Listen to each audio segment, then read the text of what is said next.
College will be presenting on chest pain in emergency department case-based approach. May I also call now the chairpersons, Dr. Mohit Gada, Dr. Ram Avtar, and Dr. Ganendra.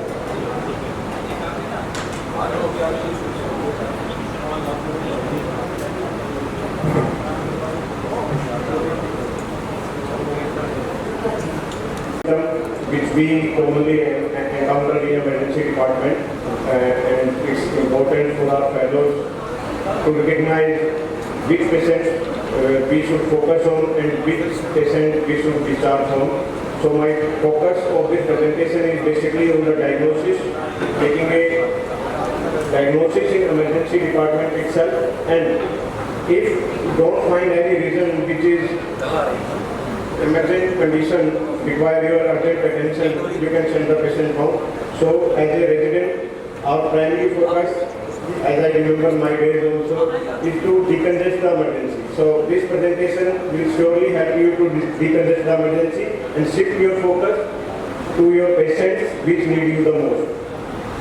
So we have to first find out whether the chest pain is due to any life-threatening condition or not. And we have to further triage our patients and risk stratified from low to high risk category, which need the patient which need our attention the most. So the life-threatening conditions which require our attention are most common are the acute coronary syndromes, pulmonary embolism, aortic dissection, esophageal rupture, and the ACS spectrum, as we all know, include unstable angina, non-ST elevation MI, and the ST elevation MI.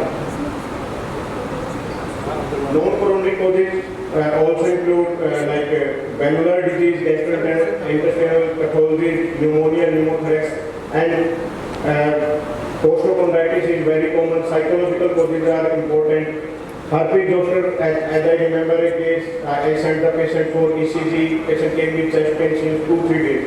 Patient chest pain was non-specific basically.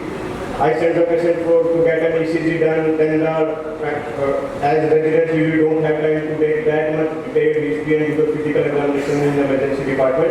And then my ECG technician came, sir, look, there is some lesions on his chest. Then I saw, okay, it's pre-dosed. So you just prescribe some analgesics and antivirals and you send the patient home. And in this way, you can save your time, your energy, and you can shift your focus to the patient which need you the most at that time. Among the causes of chest pain in emergency, still in all age groups, non-specific chest pain is still the most common cause. And as the age increases, after 45 years, second most common cause becomes coronary syndromes, whether it is end-stage or stent. So still the most common cause is non-specific. So we have to rule out our life-threatening conditions, and if a patient is not having life-threatening conditions, we can just prescribe medication and can send him home. So these are the main characters. As we all know, the ischemic cause, we can ask about the patient's history. As the patient arrives in emergency, you ask your technician to get an ECG done. Within 10 years of arrival, you should get an ECG done, and meanwhile you can take a brief history. Where the pain is localized, what is the character of the pain, whether it is squeezing, compressing type, where it is radiating to our arms, so associated symptoms like diaphoresis, anxiety, palpitations, whether these are associated or not. Depending on the character of the pain, radiation, duration, you can to some extent diagnose it as a ischemic cause or a non-ischemic cause, and further investigation like ECG can easily help you to diagnose whether it is a coronary syndrome or a non-specific chest pain. So the angina symptoms are perceived as retrosternal chest discomfort. This can be in form of pain, discomfort, heaviness, tightness, pressure, constriction or squeezing.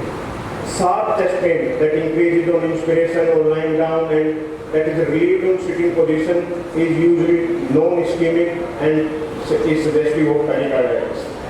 So the angina symptoms are gradually building. There is building intensity over a sudden onset repeat chest pain that radiates from the center of chest to the back and even may radiate to abdomen and bilateral rolling, which is suggestive of acute aortic syndrome like aortic dissection or aortic ulcer, penetrating ulcers. Sometimes patients say, okay, patient is non-diabetic, no other risk factor is there, say 30-year female, localized chest pain to a point, and is saying there is no radiation. It's pinpointed. You have to see how the patient is putting his hand or just localizing the chest pain with a point of finger. These things help the patient in identifying the patients which are we can call as ischemic symptoms or non-ischemic symptoms. Precipitating factors like physical stress and emotional stress, they trigger the mostly angina symptoms. Positional chest pain is usually non-ischemic. Relief on nitroglycerin, yes, it's happening in angina also, but it can be non-angina, like in nutcracker esophagus, even NDG can relieve the patient's symptoms. Associated symptoms, always also ask about associated symptoms like diaphoresis, dyspnea, palpitations, in female age group, particularly the old age females, associated symptoms are more common than the typical angina symptoms. So chest pain is more than the pain in chest. It can be pain in the jaw, it can be the bilateral arms, and chest pain doesn't mean it's just the chest pain. It can be discomfort, it can be associated with palpitations, diaphoresis. So these are the symptoms you have to look for. So this slide is showing whether the probability of ischemia is high or probability of ischemia is low. You have to evaluate the patient in emergency, like central pressure-like sensation, retrosternal, radiating to bilateral arms, associated with diaphoresis. These things seem to have the ischemic origin rather than non-ischemic. So we have to shift our focus to these cases. These are the common findings, physical findings we can see in emergency, in life-threatening chest pain conditions, acute coronary syndromes like diaphoresis, tachypnea, tachycardia, hypotension, crackles, S3-MR murmur, though rarely appreciated in acute coronary syndrome. In pulmonary embolism, another life-threatening condition, we can have tachycardia, dyspnea, pain on inspiration, particularly due to pulmonary infarcts. In aortic dissection, you have to look for just as we go through the slides, we will discuss a case of aortic dissection in which just seeing the pulses, that there was discrepancy in the pulses in upper and lower limb can save a patient's life.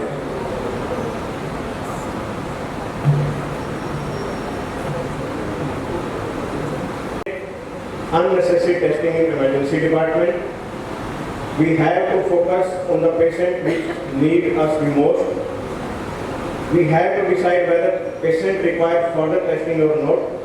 We have to get an ECG done within 10 minutes, and if there is no ECG change and you still, based on your intuition and based on your clinical experience, you still feel that no, it's angina. I want to discuss a case when I and Dr. Ajit were in emergency department and a patient came. Chest pain duration of 3 hours, 40-year young male, no risk factor.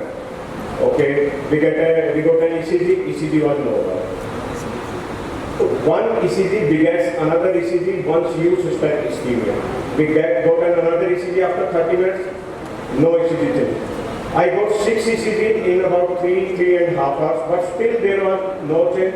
I got tropi done. Tropi was negative. I think it was not high sensitivity troponin, it was just screen troponin. Okay, emergency was full. Patient was already there since 3 to 4 hours. We sent the patient home. And patient returned with severe chest pain after 2 hours.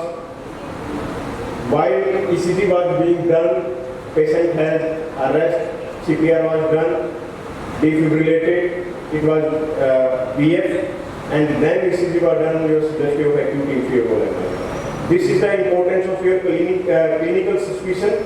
So when an ECG showed no change, still you have intuition, no, it's ischemic. So you have to repeat ECG at an interval, get a high sensitivity troponin, and one, as we discussed in further slides, the European Society of Cardiology guideline, you can still rule out your ischemic pain within an hour if you have high sensitivity troponin facility in your setup. So our focus, a patient came with acute chest pain, you took an history, we have discussed that, you do a rapid physical examination. Remember, always check the pulse. Why I am saying this is because if it is aortic dissection, patient may still have ECG changes, particularly RC changes, acute inferior wall. Patient may present with acute inferior wall. Patient was having aortic dissection and you thrombolize the patient. This is a catastrophe. So please examine for acute AR murmur and pulse discrepancy in upper and lower. So once the troponin is done, the clinical decision pathway which we discuss further, the heart pathway which has 5 variables. You identify the variables, a score is given, and this whole clinical decision pathway has troponin in them. You allot the score. If it is less than 3, heart score is less than 3, you can safely discharge the patient. So if the patient is low risk, depending on the clinical decision pathway, we can send the patient home. If patient is having intermediate risk of ischemia, you can further stratify your risk by doing the non-invasive test in form of CT coronary angiography or stress echo. So this is the ESC 2020 guideline. Usually ESC recommended 0 and 3 hour algorithm. You have to do high sensitivity troponin at 0 hour, at the presentation in emergency, and at 3 hours. And you have to calculate the difference between the two. Based on that, previously you labeled it at ischemic chest pain or non-ischemic pain. But to decongest the emergency further, now ESC came with 0 and 1 hour regime. The patient's chest pain onset is more than 3 hours before. And you did an ECG was normal. You got an high sensitivity troponin, its value was less than 5 nanogram per liter. So you can safely discharge the patient home. If value is greater than 52 or if it is less than 52, but the delta, that is the change between 0 and first hour is greater than 5, this labels ischemic chest pain, and you can further get an ECG done or further can risk stratify this patient by doing further non-invasive testing. So this algorithm can rapidly decongest your emergency and can shift your focus to the patient which need you the most. This is again the same thing. So again, a patient came with acute chest pain with suspected ACS. You deployed the clinical decision pathways in emergency itself. So these are the few pathways: heart pathway, EDAX pathway, ADAPT pathway. Most commonly used pathway is the heart pathway, which includes these 5 variables: as for heart, ECG, age, risk factors of coronary artery disease, and troponin at 0 and 3 hours. This heart pathway includes 0 and 3 hours troponin values. So if heart score is less than 3, you can safely discharge the patient home. If heart score is greater than 7, it's a high risk case and you can further evaluate this patient. So these are the high risk features which just high short term MACE in the short term, in 30 days mortality basically. New ischemic ECG changes. Again, it's putting an emphasis on the severe ECG changes. Troponin based acute myocardial injury, new onset LV systolic dysfunction, obviously you need echo for that, and newly diagnosed moderate to severe ischemia on stress testing like stress echo or radionuclide imaging, hemodynamic instability, and the high clinical pathway scores like heart score. So not going much into the details, if patient is stratified into low risk, you can safely discharge the patient home. The patient is identified as intermediate risk and no high risk feature like ongoing ischemia, ongoing chest pain, with dynamic ECG changes, high sensitivity troponin increase, patient is hemodynamically unstable, then you can go for further tracking in form of transvagal classic echocardiography, stress echo, or CT coronary to further stratify the risk. Again, these are the things we have already discussed.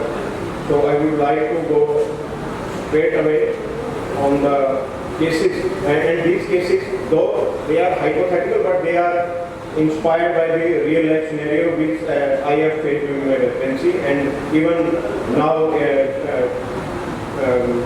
during day-to-day life, these cases are very common, and just based on basis of history and a brief physical examination, we can save lives. So this is the first case, a 28-year-old female, no cardiac risk factors. On history, there is sharp stabbing central chest pain since last 24 hours.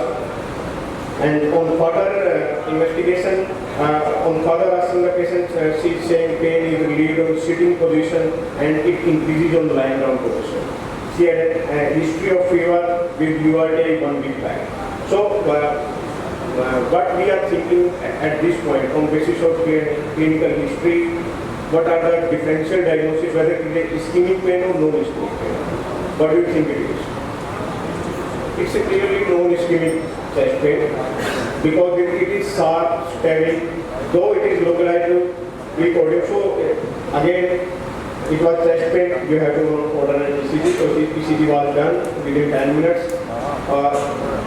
Patient has a tachycardia and the patient also has pericardial block. Patient has history of URTI, now complaining of chest pain.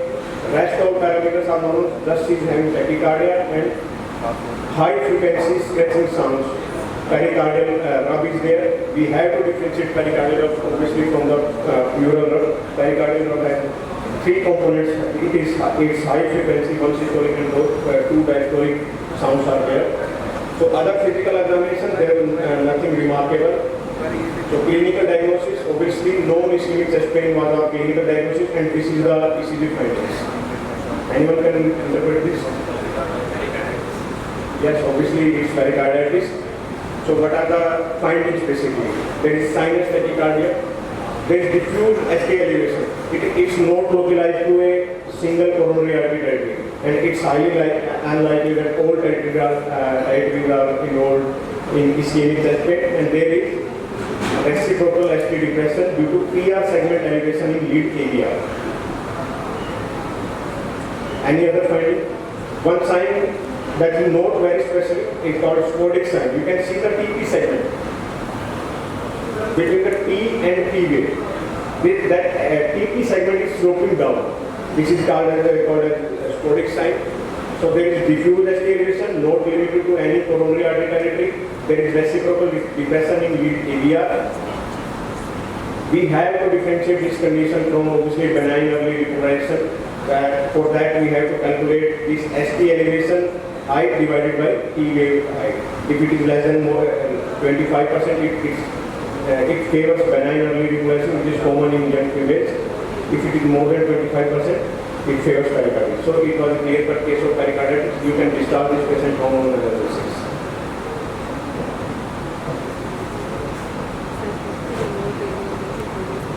If it's ischemic or non-ischemic.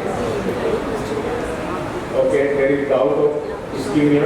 So, physical examination, nothing, no relevant finding was there. So, this is the ECG on presentation. And this case is also inspired by one real life scenario. Though this ECG is obvious, that ECG I am not having at this time, that was not obvious. You can see in ECG in lead 2, 3 AVS, there are hyperactive T waves. T wave height is more than QRS height. That again, you can suspect ischemia is going on. What else you can look for? Sometimes patient chest pain is ischemic, you are suspecting ischemia. ECG is completely normal apart from T wave emergence in lead area. Only T wave emergence in T wave. No ST depression, no other ST elevation, no hyperactive T waves. This may be the first sign of mid-LAD occlusion or proximal RC occlusion. So, even though this ECG is clear, there are hyperactive T wave. Even if there is no hyperactive T wave and you find your history that it's ischemic and there is T wave emergence in areal, consider it's an ischemic chest pain, and on further ECG screening, as you get severe ECGs, you will get ST elevation in inferior or either anterior ribs. So 15 minutes later, this is the ECG. Patient was having acute inferior OLMI. You can either formalize if patient is at non-PCI enabled center. I am not going into the details of the measurement. The focus is on the diagnosis. So I am speaking this time. This is the case number 3, 70-year-old female, hypertensive, not on medications. Came with complaint of tearing, chest pain, radiating to back since last 7 hours. Physical examination, patient was cold, diabetic, heart rate was 75 per minute, BP was 84/50. Fluid rush, 9 o'clock started. What do you think? What else you will like to rule out apart from angina in this patient? Yes, obviously we have to rule out aortic dissection in this patient. I had this patient during my super specialization. Patient had chest pain of around 12 hours. Patient was anemic since last 12 hours. And on asking, patient said I had chest pain, central chest pain. Without asking, patient was telling me patient chest pain was central, radiating to back, then abdomen, and then bilateral lowering. Patient was describing the chest pain this way. So immediately we had an echo in emergency. We got an echo. There was clear-cut flat hanging around in ascending aorta. So this center was PCI enabled, and we as an interventional cardiologist and as a physician also, we are under constant pressure to follow the guideline. Door to needle time, okay, we have to thrombolyze within 30 minutes. Door to balloon time, we have to cross the lesion within 90 minutes and restore the flow. But this is not the case always. Just take 2 minutes to examine the pulses. If there is pulse discrepancy, auscultate. If you suspect AR, if you have facility of echo in your emergency room, kindly look for aortic dissection. So this was the case of aortic dissection, and this patient underwent PCI. There was a lesion in RC, you can see in this figure. There is stenosis in RC. This patient was stented, heparin was given, antiplatelets was given, and later on it was found out that patient was having type A aortic dissection and patient succumbed during surgery. This is my last case, 35-year-old male came with sudden onset central chest pain with dyspnea since 6 hours. Heart rate of 130 per minute, borderline, blood pressure, respiratory rate of 25 per minute, oxygen saturation was 88% at room air.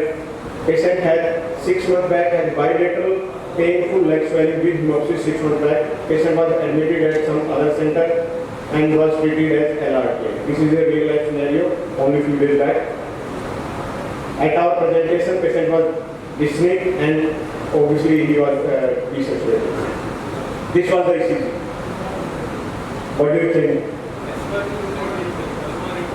Yes, certainly case of pulmonary embolism. We can see here patient is having tachycardia. Remember S1Q3T3 is not specific for pulmonary embolism. It may suggest, and further it is found only in 25 say 30% cases. More specific pattern if you found in ECG is the RV strain pattern. You can see in lead B1 to B3 there are deep T-wave inversions which are suggesting there is some RV pressure overload. So this was a clear-cut case of pulmonary embolism. We got D-dimer which was elevated and CT pulmonary embolus suggesting of embolus sitting at the bifurcation of bilateral pulmonary arteries. So patient was mobilized immediately and it saved the life. Now patient came in a pre-follow and my HA1 going perfectly well. Thank you very much. Any questions? Very important nowadays.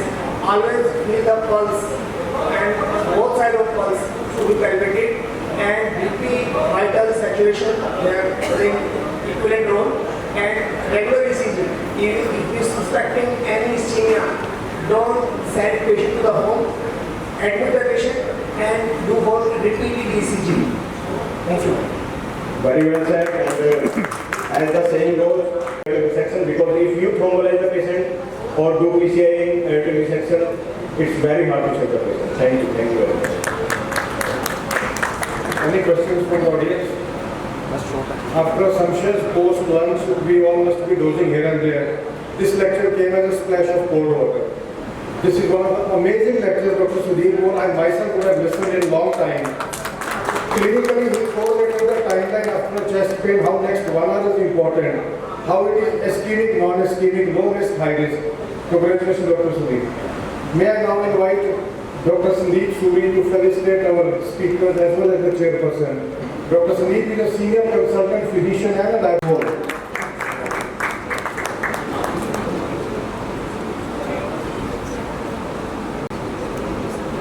Yes.